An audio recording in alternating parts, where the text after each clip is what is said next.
about it right now. We are at AT&T. I'm calling you with Cowboys Nation.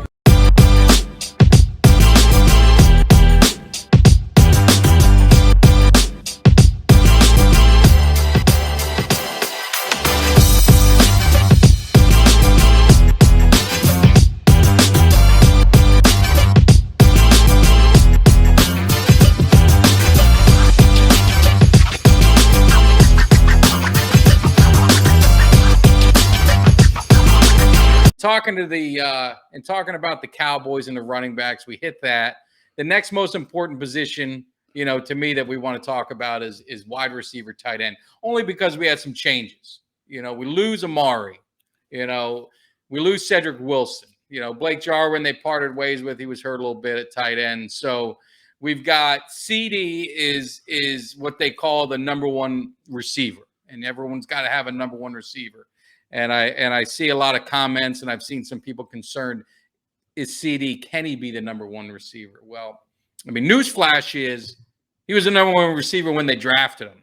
It was just a matter of time for him to get going. Last year, he led the team in targets, yards, catches. He was really their number one receiver. And, with Amari Cooper leaving, I don't want to, I love Amari Cooper, and I don't want to diss any guys when they're out the door, but they're out the door, so it really don't matter.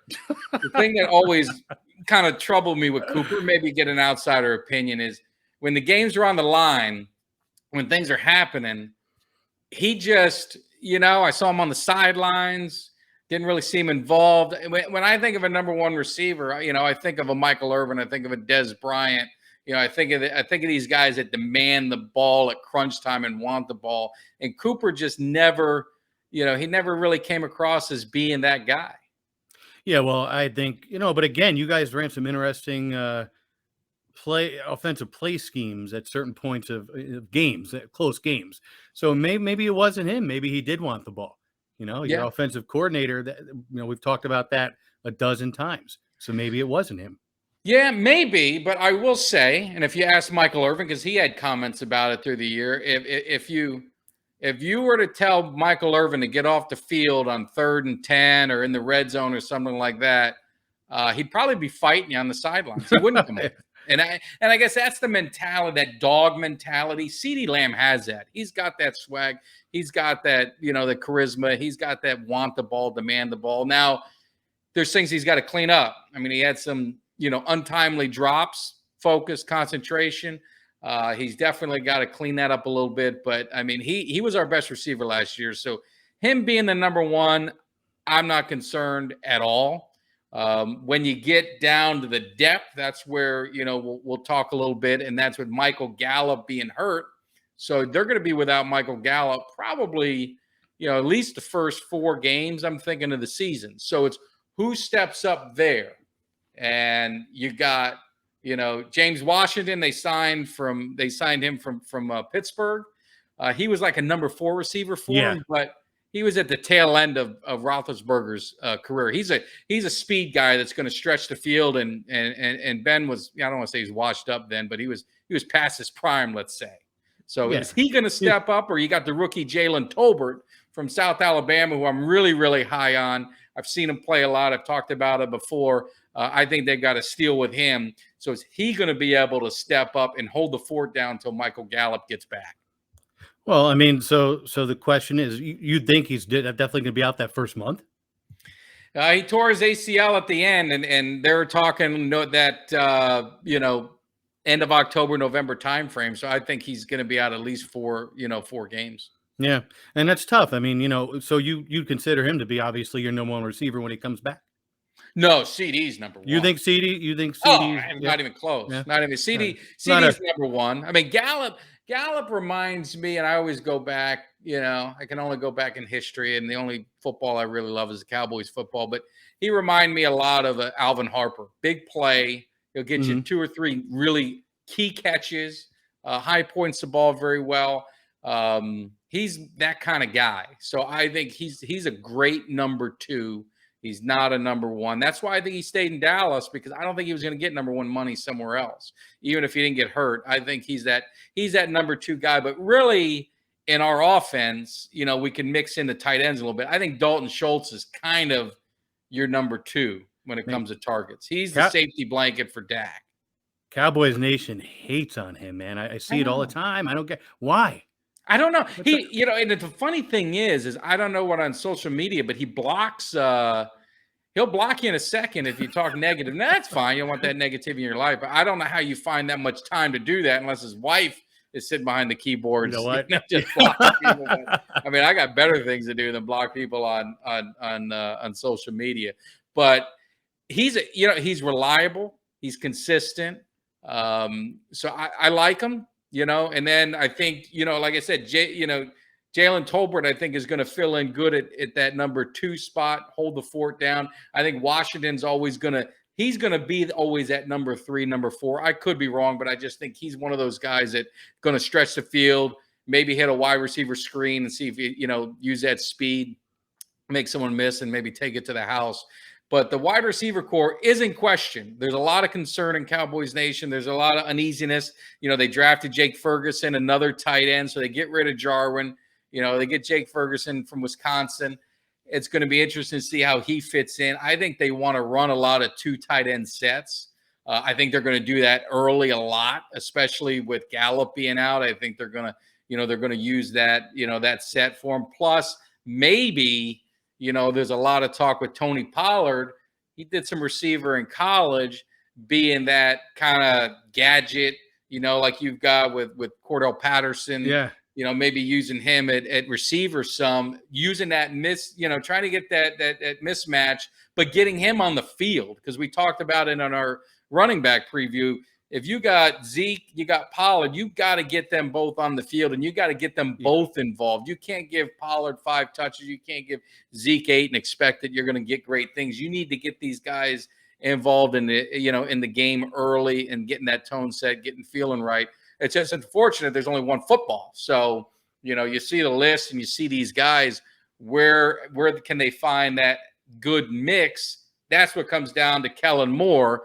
And I saw they did a ranking with him as offensive mind and play caller, and they had him ranked up pretty high. And the jury's still out in my case with him. I've got to see more consistency. He seems to be calls up these cool little plays here and there, but as far as managing the game and the flow of the game, he let us down last year. Well, and that's the thing. I think from what I see as an outsider, I see a lot of people are not fans. A lot of Cowboys fans aren't fans of Kellen Moore. And again, being an outsider, just watching some of the play calls, especially deep in and in the playoff game, you just kind of shake your head a little bit. Yeah. And that's where you got to see, is it Moore? I mean, to me, McCarthy, if I'm him, I'm putting my foot down and I'm changing stuff right then and there. But I just don't understand, how all that's going to work. And my boy Claudio, are we going to miss Cedric Wilson? Well, I know you're happy to have him because you're a Dolphin fan. But no, I liked him. He was a really good number 3 receiver. He had a role. I'm not sure. I think with the Dolphins, I think they're going to use him probably still as a number 3-4 receiver. I mean, he was really a 4 for us if you count, Gallup not getting hurt. But Cedric Wilson stepped up. The thing is, he played quarterback a little bit in college, in high school or whatever. So he could chuck that ball, man. He did some awesome passes on screens and stuff out of the backfield. So he's a gadget guy. I like him. I think he's going to do well with Miami. The key is, can Tua get him the ball? That'll remain to be seen. But it seems like Tyreek Hill he's better than Mahomes. So I guess, man, the Dolphins must be really happy. I called it months ago. I said Bridgewater will be starting by week 5. You think so? I think so. Yeah. Tyreek Hill doesn't believe that. I'm not hoping for it. I'm just saying. Oh, he doesn't believe you. I mean, he thinks he doesn't believe you. So we do it on this show. We mark the tape. We mark the tape. That way we can go back. That's right. And we'll see in week 5, we're going to see if Jimmy D was right. I'm not sure. I think there's going to be a lot of pressure on Tua, and not to jump away from the Cowboys too much, but I think there's a lot of pressure on Tua because they've got the weapons. I'm living here in Tampa. I grew up in South Florida. My brother's a Dolphins fan, so I hear about all the Dolphins. There's a lot of hype and there's a lot of expectations for this team this season with the investment that they've made in some players, and they're going to be a fast football team. So it's going to be interesting to see how is it Mike McDaniel, I believe, the new coach there, to see how he works with all those weapons. Well, you can laugh all you want. Make sure we look at the 13-minute mark on June 20th, come week 5, and we'll see who's got the last laugh. Yeah. And I did touch on it. I definitely think, Pollard, they got to get him on the field, and they get him in open space in the slot. Especially, again, like I said, early on, you're not going to have Gallup for the first 4 games or so. Maybe he comes back sooner. I don't think they're going to push it too much to kind of see how the game goes or how the season goes for him. But I think they've got to get Pollard on the field more. He's earned it. But I also think, I think Zeke, I think the offensive line has to get better. Again, I don't want to harp on the running backs. We talked about that a lot last week. But I think you're going to see Zeke healthy. If that line can get that push instead of getting pushed back and get him going, I think we're going to have we'll be back to the strong running game, because that's what we need. As great as these receivers, we talk about the receivers and it's a passing league and this and that. You've got to have a solid running game. If you don't have a solid, and that's a one thing, that I don't want to. I'm never scared of any team. I'm never going to be scared of Philly. But if there's a slight concern I have, it was Philly's commitment to run later in the season, and they started really getting things going, running the football. And I think that's the base. That's the base to your offense. I think we got to get back to run it effectively. It's not just hand the ball off and losing 2 yards. We got to run effectively, especially on the earlier downs to set up that, third and short situation. See, it's amazing the contrast between our teams, right? So we got Kyle Pitts. That's all we got right now. We got London Drake, the rookie that we drafted as wide receiver, but we got really nothing else, depending on how they mix Cordell Patterson into the mix. And you guys have a completely different situation.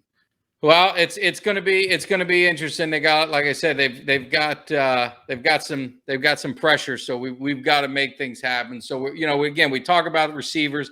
I have no concern over CeeDee Lamb. Like I said, when they drafted him, they didn't spend that pick for him to be the number 2. He was the number 1. They gave him 88. I mean, if you're wearing 88, you're not the number 2 receiver, the number 1 receiver on the team. That's the way it goes. Even Antonio Bryant, for those who don't know, he was the 188 in between Irvin and Dez Bryant. I mean, he was even our number 1 receiver when he was healthy in a short time. 88 comes expectations. CD's put on some muscle. He looks bigger. He looks stronger. I think this is his 3rd year. This is that year those receivers should take that next step. But the way college is now, to Jalen Tolbert, they're so NFL ready now. It used to be a process. Now it's not much of a process anymore. And Claudio knows, even though he's a Dolphins fan, CD is legit. So no, wait a minute. I saw a real quick, and I was flattered, but it went off the screen real fast. Claudio said, "Jimmy D, you are right." There we go. That's what I'm. I missed that. Yeah, I'm the producer now, so I got to click all this stuff. We don't have our man. He's off more than he works. I know. Union job. His ass better be back in that seat next week, man.